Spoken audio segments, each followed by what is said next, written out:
अहमदाबाद में मिनी बांग्लादेश बनाने वाले माफिया महमूद पठान उर्फ लल्ला बिहारी को आखिरकार पुलिस ने गिरफ्तार कर लिया है।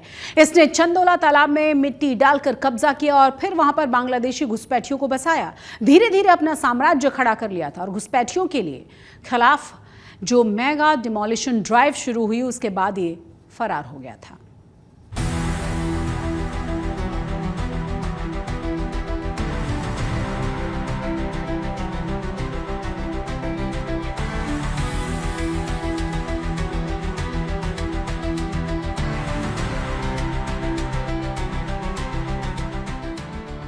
पहलगाम आतंकी हमले के बाद अहमदाबाद में बड़ा बुलडोजर एक्शन हुआ। यहाँ बांग्लादेशी घुसपैठियों का सबसे बड़ा अड्डा बन चुके चंदोला तालाब इलाके में अवैध निर्माण को साफ कर दिया गया।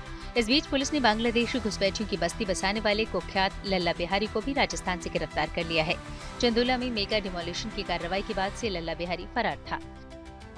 लल्ला बिहारी जो मुख्य आरोपी है चंदोला तालाब के अंदर घुसनखोरी करवाने में और वहाँ पे दबाण करने में, उसके अंदर उसकी अभी हमने डिटेन किया है और आगे की उससे इंटरोगेशन चल रही है। गुनाहित इतिहास में इसके ऊपर 2 गुना ऑलरेडी दाखिल है और तीसरा जो गुना है उसके तहत हमारी इससे पूछपरछ चल रही है और पूछताछ में जो भी सामने आएगा उस हिसाब से कायदेसर कार्रवाई होगी। महमूद पठान और लल्ला बिहारी के नाम से फेमस हुए इस माफिया ने तालाब में मिट्टी डालकर कब्जा किया। इसके बाद उस पर अपना साम्राज्य खड़ा किया था। लल्ला बिहारी ने धीरे धीरे चंदोला तालाब के इलाके को मिनी बांग्लादेश बना दिया था।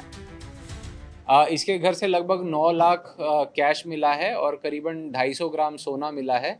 जो इन्वेस्टिगेशन में सामने आया है कि जो ये गैर कायदेसर धंधा करता था उससे जो इसकी लास्ट 2-3 पेमेंट आई थी ये उसका भाग था। इसमें इंफॉर्मेशन ऐसी आई है कि जो नकली भाड़ा करार बनाए गए हैं और कुछ जो बिल्कुल स्थानिक आगेवान हैं उनका लेटर पैड का यूज़ किया गया है बाकी डॉक्यूमेंट्स निकलवाने के लिए। उस मुद्दे पे हम इन्वेस्टिगेशन कर रहे हैं। मूल रूप से अजमेर का रहने वाला लल्ला बिहारी पैसे लेकर यहाँ अवैध बांग्लादेशियों को बसाता था। यहाँ शेड वाले छोटे कमरे, दुकानें और गोदाम बनवाकर उन्हें किराए पर देता था और बांग्लादेशियों के लिए छोटे मोटे काम धंधे का इंतजाम भी करता था। इतना ही नहीं, ये बांग्लादेशी घुसपैठियों के लिए भारत के फर्जी डॉक्यूमेंट्स तक तैयार करवा देता था।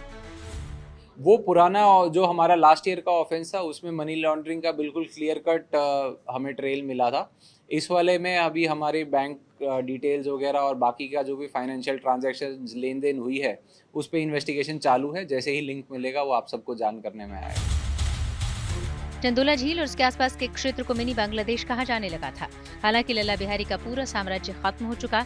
इस पूरे इलाके में हुए अवैध निर्माण को साफ कर दिया गया और यहाँ रहने वाले घुसपैठियों को डिपोर्ट करने की तैयारी है। माना जा रहा है कि लल्ला बिहारी से पूछताछ के दौरान बांग्लादेशियों के लिए चल रहे रैकेट से जुड़े कई बड़े खुलासे हो सकते हैं। अहमदाबाद से तुल तिवारी के साथ आज तक ब्यूरो। अब आपको गुजरात के मुख्यमंत्री भूपेंद्र पटेल का वो रूप भी दिखा देते हैं जो आपने पहले कभी देखा ही नहीं होगा। मौका था वडोदरा में 1100 करोड़ रुपए के विकास कार्यों के लोकार्पण और शिलान्यास का। मंच पर मुख्यमंत्री संबोधित कर रहे थे और इसी बीच 2 महिलाएं उनसे हरडी बोट कांड को लेकर सवाल पूछने लग गईं, जिसको सुनते ही मुख्यमंत्री भड़क उठे।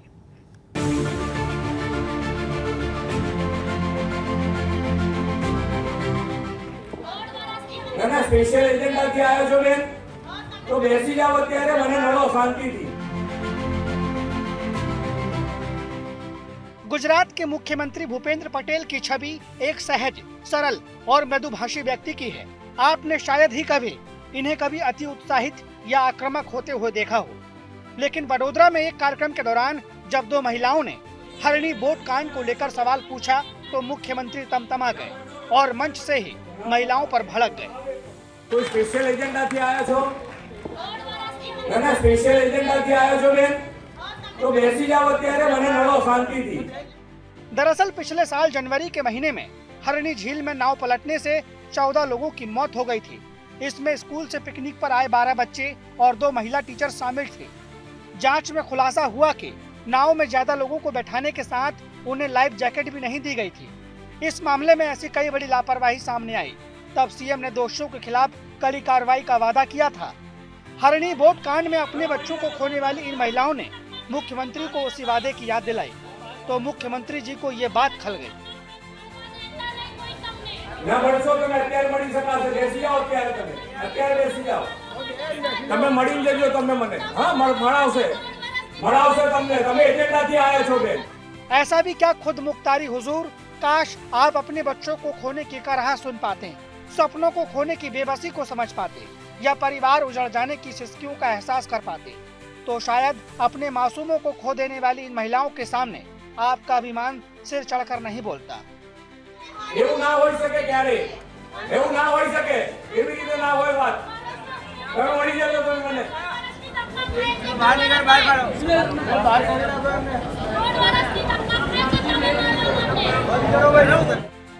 काश ये गुस्सा उन अधिकारियों पर आया होता जिनकी लापरवाही से 14 जिंदगियां खत्म हो गई। काश ये गुस्सा उस सिस्टम पर आया होता जिसने इनके घरों के चिराग को बुझा दिया। बड़ोदरा से दिग्विजय पाठक के साथ आज तक ब्यूरो। जातीय जनगणना का ऐलान होने के बाद से कांग्रेस काफी उत्साहित नजर आ रही है। गुजरात में कांग्रेस नेता ऐसे राहुल गांधी की जीत बताते हुए उनका आभार जताते हुए नजर आ रहे हैं। कांग्रेस के नेताओं का कहना यह है कि राहुल गांधी ने देश की जनता के मुद्दे उठाए हैं। उन्होंने ही भारत जोड़ो यात्रा से लेकर संसद तक हर जगह जातीय जनगणना का मुद्दा उठाया था।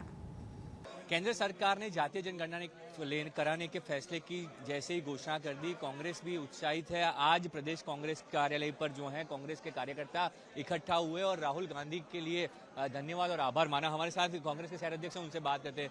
आज ये कार्यक्रम किया गया किस वजह से और ये बात कांग्रेस किस तरह आगे ले जाएगी?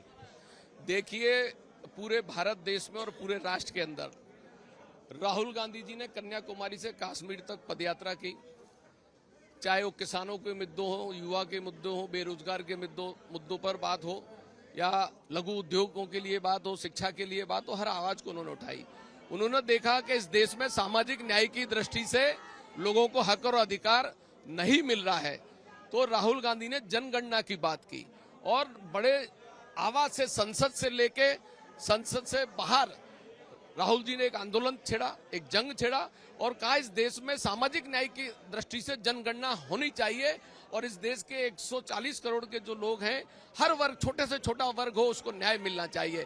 भारतीय जनता पार्टी जो है वो पहले इस चीज को समझ नहीं पा रही थी, इस चीज को गंभीरता से नहीं ले रही थी। जब राहुल जी की आवाज पूरे देश में जोर से उठने लगी, जनता की आवाज उठने लगी और जनता का जब साथ और सहकार मिलने लगा, तो भारतीय जनता पार्टी को लगा कि अब ये मुद्दा जोर पकड़ रहा है और इसमें कहीं ना कहीं भारतीय जनता पार्टी को इसमें पिछड़ना पड़ेगा।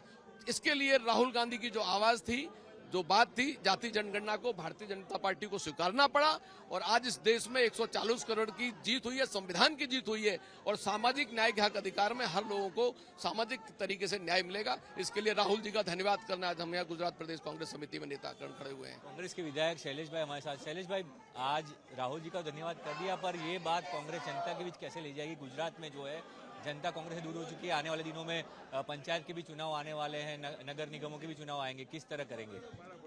जिस तरह का ये मुद्दा है, कोई राजकीय मुद्दा नहीं है। समग्र देश की जनता की जो आवाज थी, वो आवाज राहुल जी ने लोकसभा चुनाव के दौरान भी और पार्लियामेंट के अंदर भी उठाई थी और यही आवाज सिर्फ उठाई नहीं थी। तेलंगाना राज्य के अंदर जब कांग्रेस की सरकार बनी और तेलंगाना के अंदर यही जन अधिकार का जो बिल था, वो बिल वहां पास किया गया और जो बंधारी ने जोगवाई 49% है, उसको 69% किया गया।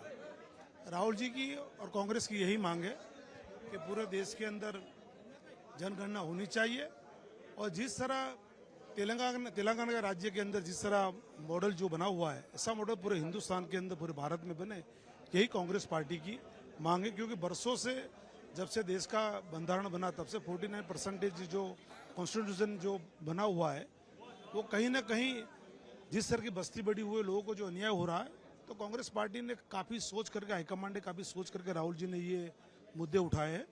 तो ये मुद्दे पॉलिटिकली नहीं है, जनधन की जो आवाज़ है, आवाज़ के मुद्दे पे तौर पे राहुल जी ने जो बात की थी, बात को भारतीय जनता पार्टी ने एक्सेप्ट किया है, स्वीकारा है। इसके लिए राहुल जी की तरफ से, गुजरात प्रदेश कांग्रेस की तरफ से उनको आभार विधि करने, आभार मानने आए और आने वाले दिनों के अंदर देश की जनता को और गुजरात की जनता को उसका न्याय मिलेगा, यही हमारी ख्वाहिश है। कांग्रेस के विधायक शैलेश वर्मा, जिन्होंने साफ तौर पे कहा कि ये शुरुआत है और जिस तरह तेलंगाना में बिल पारित हुआ और वहाँ पे जनगणना हुई, वैसे ही पूरे देश में और आम लोगों को उनका न्याय मिले, वही बात कांग्रेस कह रही है और आने वाले दिनों में भी इसको आगे उठाती रहेगी और जनता तक ले जाएगी। अहमदाबाद से कैमरा मितेश रावल के साथ विजय जोशी, आज तक। अहमदाबाद में जीआईडीसी इंडस्ट्रियल एरिया में एक केमिकल फैक्ट्री में भीषण आग लगी और सूचना मिलते ही फायर ब्रिगेड की कई गाड़ियां मौके पर पहुंची। आग बुझाने का काम शुरू किया गया, लेकिन फैक्ट्री में केमिकल ड्रग्स में लगातार ब्लास्ट होने की वजह से आग बुझाने में काफी मुश्किलों का सामना करना पड़ा। आग की चपेट में आकर 2 लोग बुरी तरह से झुलस गए, जिन्हें इलाज के लिए अस्पताल में भर्ती करवा दिया गया है। हालांकि आग किस वजह से लगी थी अभी तक ये साफ नहीं हो पाया है। सूरत में 23 साल की एक ट्यूशन टीचर अपने 13 साल के छात्र के साथ फरार हो गई है। हालांकि 4 दिन के बाद पुलिस ने आरोपी टीचर को गिरफ्तार कर लिया है। ये पूछताछ के दौरान टीचर ने पुलिस को बताया, उससे पुलिस खुद भी हैरान रह गई। दरअसल टीचर अपने 13 साल के स्टूडेंट के बच्चे की मां बनने वाली है। उसके पेट में 5 महीने का गर्भ है और इसी के चलते वो स्टूडेंट को लेकर भाग गई थी। पुलिस के मुताबिक मेडिकल जांच में टीचर के गर्भवती और स्टूडेंट के पिता बनने में सक्षम होने का खुलासा हुआ है। सूरत शहर के पूना पुलिस स्टेशन में एक एफआईआर दर्ज हुई थी, जिसमें अपहरण का केस था। बाद में जब विक्टिम और आरोपी दोनों को पकड़ा गया, तब जो आरोपी है उसने ये कबूल किया था कि वो एडल्ट है, और बाद में ये भी पता चला कि वो मेडिकल एविडेंस के जरिए पता चला कि वो प्रेग्नेंट है। प्रेगनेंसी की जब बात सामने आई, तब पुलिस ने जो विक्टिम है वो 18 साल से छोटा होने के कारण इसमें पॉक्सो की जो सेक्शंस कंसर्न होती है वो ऐड की थी, जिसमें सेक्सुअल असोल्ट, हैरेसमेंट वगैरह सेक्शंस होती, जिसमें ज़्यादातर सभी सेक्शंस जेंडर न्यूट्रल सेक्शंस है, तो वो ऐड करके आगे की कार्रवाई की गई थी। इसमें पुलिस ने बीएनएस की सेक्शन 127(2) भी ऐड की थी। केदारनाथ धाम हिमालय की गोद में बसा हुआ है और जो 12 ज्योतिर्लिंगों में से एक है। 6 महीने तक सर्दियों में कपाट बंद रहने के बाद आज कपाट खुले और इसी के साथ केदारनाथ धाम की यात्रा शुरू हो गई है। 4 धामों में सबसे ज्यादा लोगों का क्रेज केदारनाथ धाम जाने का ही हमेशा रहता है। भक्तिमय माहौल में जब इस पावन धाम के कपाट खोले गए तो अद्भुत नजारा था। अब अगले 6 महीने शिव के इस धाम में भक्तों का तांता लगा रहेगा।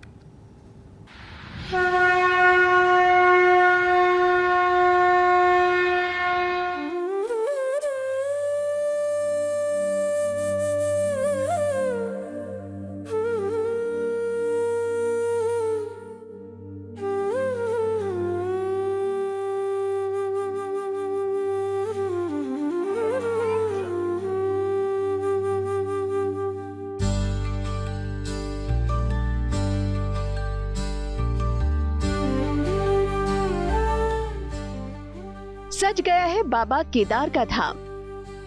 बस कुछ घंटों बाद खुलने वाले हैं द्वार और फिर भक्तों से गुलजार हो उठेगा बाबा केदार का ये दिव्य धाम, जिसके कपाट खुलने की शुभ घड़ी नजदीक आ गई है। ऐसे में कपाट खोलने से पहले बाबा के इस धाम को तरह तरह के खूबसूरत फूलों से सजा दिया गया है। बताया जा रहा है कि केदारनाथ धाम के मंदिर परिसर को सजाने में 108 क्विंटल फूलों का इस्तेमाल किया गया है। मंदिर सजाने के इस काम को 50 लोगों ने अंजाम दिया है। पूरी दुनिया, न सिर्फ हमारे देश बल्कि पूरी दुनिया से जितने भी सनातनी हैं, जितने भी हिंदू धर्म को मानने वाले हैं, वो इस तस्वीर को अपनी आंखों में कैद कर लेना चाहते हैं। और ये देखिए, यहाँ से हम जब तक आपको कुछ बता रहे हैं, ये देखिए बाबा का त्रिशूल बनकर तैयार हो गया है गुलाब के फूलों से, जो बेहद खूबसूरत लग रहा है, और वो लेकर के आ रहे हैं। ये वाकई अद्भुत है। आपको हम यहाँ पर दिखा दें, क्योंकि इस बार जो है पिछले बार की तुलना में इस बार अरेंजमेंट अलग ढंग से किए गए हैं। हमने आपको बताया कि इस बार टोकन सिस्टम जो है उसका इंतजाम किया गया है।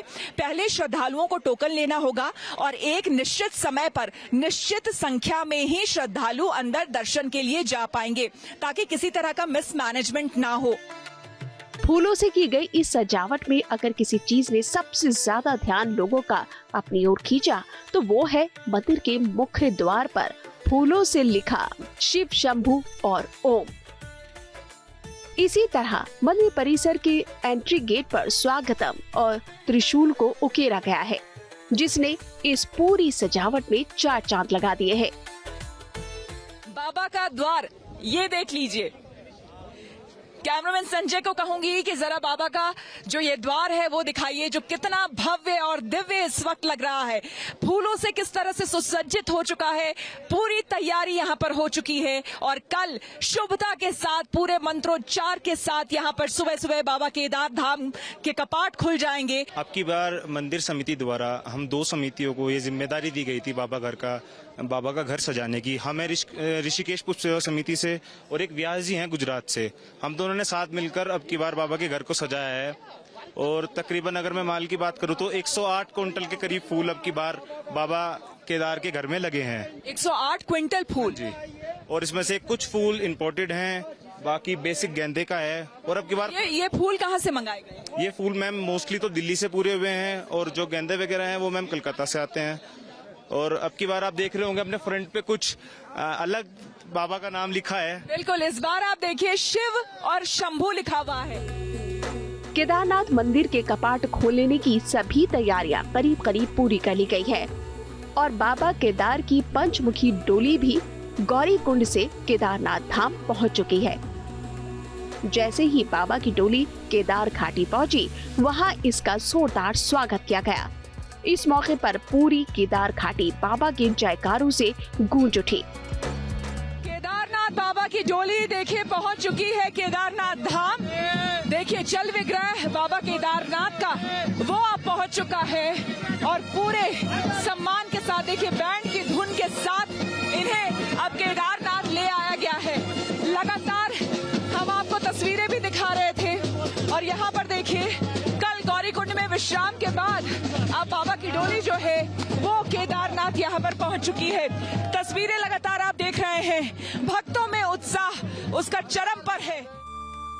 तय मुहूर्त के मुताबिक सुबह 7 बजे पूजा पाठ के बाद केदारनाथ मंदिर के कपाट खोल दिए जाएंगे, जिसके बाद बारी बारी से भक्त बाबा केदार के दर्शन कर पाएंगे। हालांकि कपाट खुलने से पहले ही भक्तों के केदार धाम पहुंचने का सिलसिला शुरू हो चुका है, जिनका जोश और उत्साह देखते ही बढ़ रहा है। एक कर लोग 10-10 के ग्रुप में लोग आ रहे हैं केदारनाथ धाम। ये अभी हमें यहाँ पर दिखे छत्रपति शिवाजी महाराज की, आप देख सकते हैं यहाँ पर प्रतिमा वो लेकर आए। आप कहाँ से आए?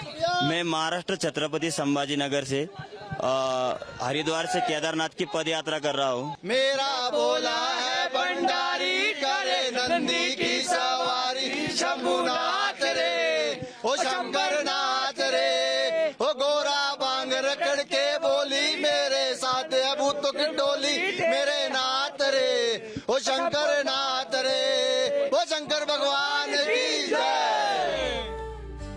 केदारनाथ धाम के कपाट खुलने की घड़ी जैसे ही नजदीक आई, तीर्थ यात्रियों के लिए हेलीकॉप्टर सेवा भी शुरू कर दी गई, ताकि दिव्यांग, बुजुर्ग, महिलाएं और बच्चे आसानी से बाबा केदार के धाम पहुंच सके। गुड न्यूज टुडे की टीम भी जब हेली सेवा के जरिए केदार घाटी पहुंची, तो केदार घाटी का नजारा देखते ही बना। आपको मैं दिखाती हूँ, अपने कैमरामैन को बोलूंगी पवन को, जरा आप दिखाइए चारों तरफ हिमालय की ये वादियां, ऊंचे ऊंचे पहाड़ और बेहद खूबसूरत इस वक्त ये नजारा। हेलीकॉप्टर से हम जा रहे हैं, सिरसा से हम निकले हैं। हालांकि आप यहाँ पर आपको हम बता दें, जो लोग भी चॉपर से या हेली सेवा जो लेना चाहते हैं, 3-4 पॉइंट से जहाँ से आप हेली सेवा ले सकते हैं और महज 15 मिनट में आप केदारनाथ धाम पहुँच जाएंगे। ये तो के माने स्वर्ग है, दार माने दरवाजा है, केदार में स्वर्ग की दरवाजा है। यहाँ पर पांडव लोगों ने स्वर्गारोहण करते समय यहाँ पर आकर के उन्होंने कोशिश की, लेकिन उनके पात्र हत्या होने के वजह से यहाँ दर्शन नहीं दिया। बताया जा रहा है कि इस बार केदारनाथ मंदिर परिसर और पैदल यात्रा मार्ग पर 500 से ज्यादा पर्यावरण मित्र तैनात किए गए हैं, जो साफ सफाई का जिम्मा संभालेंगे और रात के वक्त भी पैदल मार्ग पर रोशनी, अलाव और गर्म पानी की व्यवस्था सुनिश्चित की जाएगी, ताकि बाबा के भक्तों को परेशानी का सामना न करना पड़े। आज तक गुजरात के स्पेशल बुलेटिन में आज के लिए बस इतना ही, लेकिन देश और दुनिया की तमाम बड़ी और अहम खबरों के लिए आप देखते रहिए आज तक।